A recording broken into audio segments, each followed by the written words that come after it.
Mariluz Charro is struggling. It was difficult enough for this mother of three and her husband to make ends meet before the European energy crisis. But in recent months, as electricity costs have soared, they've had to make some difficult choices. So we have a lower tariff from 11 at night until midday, but it gets hottest in our house from 3 in the afternoon onwards. So we don't know how we're going to manage with the air conditioning. We are going to have to be watching the clock whenever we put the air conditioning on in the summer. The rise in energy costs pushed Spanish inflation up to 10% earlier this year.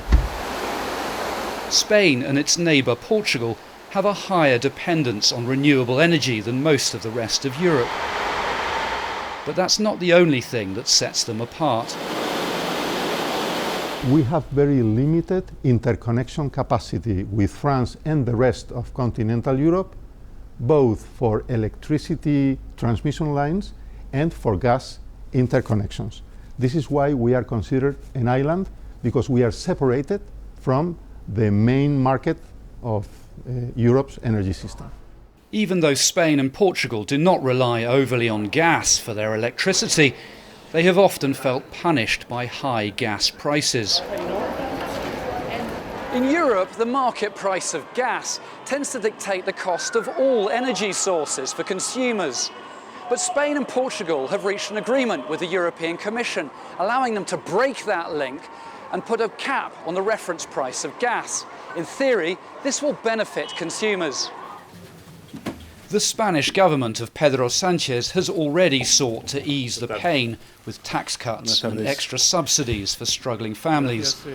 But this initiative is much bolder, capping the price of gas at an average of €50 per megawatt hour for the next year. For some short periods of time, gas has been 500 or 600 or 800 euros. So it's maybe it has been occasionally as much as 10 times the proposed cap. So that is a substantial savings for both households and industry.